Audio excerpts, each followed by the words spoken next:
Big Pine Key and Big Coffin Key.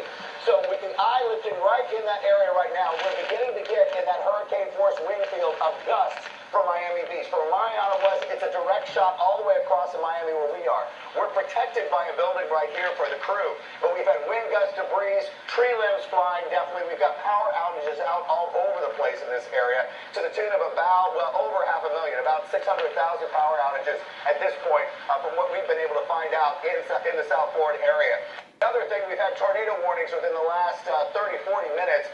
We've had them come and go and expire. One of the tornadoes was spotted on a Doppler indicated radar just in North Miami Beach moving away, and we've had some power lines down in North Miami Beach as well. So the one thing I want to say to people, if they're watching in the South Florida area, even with these bands, every now and then the wind, like right now, will relax. But when they relax and you think you can go out, we've got down power lines, and the crews, the police, and all the first responders have said once these winds are up to this point, they're not going out. So they're not going out now. So those down power lines are live in North Miami Beach and wherever they are. So don't go out of your homes right now. And until those crews do leave, until these winds go down, so even if they're down right in your area, there's another band to the north, there's another band to the south. We'll have these heavy winds now for several hours as we get closer and closer to the eye of this storm. So do not leave your home in Dade, Broward County, Fort Lauderdale, or anywhere else as this storm continues to move north. Now, the information we've had coming out of the Keys so far has been that main eye wall, and the Hurricane Center, which we were looking at in a radar just before we came outside to do this shot, that main eye wall was just making connection, and making connection a little bit east of Key West. So there's a really worse weather with the eye, which kind of just maybe it's moving to the center Keys.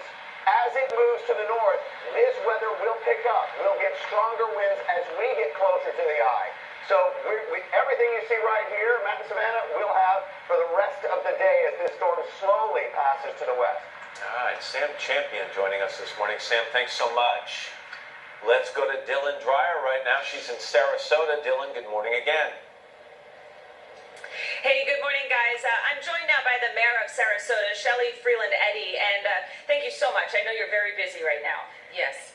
So Sarasota has never been hit by a storm of this size. Are you guys prepared? We're absolutely prepared. We have been in constant contact with our Emergency Operations Center, and they've advised us that as the storm is beginning to hit landfall south in Miami-Dade, that we can expect a storm surge to begin from around 11 a.m. this morning to go until 1 or 2, and then the hurricane surge storm force winds to happen around 3 o'clock this afternoon, and to be expected to carry over until around Monday afternoon. In terms of preparedness, we've been prepared. We are taking every effort to make sure that our residents are safe. Residents first, then property. So we are praying for the worst, praying for the best, prepared for the worst. We've been in contact with our responders.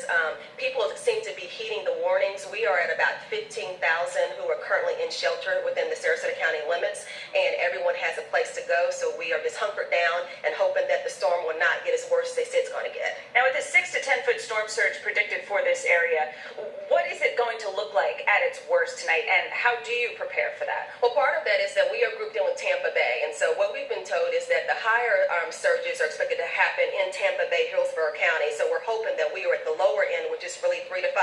That's still bad, but in terms of preparedness, we have bunkered down in terms of moving people from where we're standing, which is Zone A, which is a mandatory evacuation. We have made sure that the property is secured. We have removed everything physically that we can that could be a threat to life and property. What we'll do is in the morning early, we will go out and assess property, remove limbs, remove any down power lines, and continue to be in touch with our first responders and utilities to hopefully have lights, power, and water. Mayor, thank you so much, and I wish, of course, you guys the best, and we'll be in touch.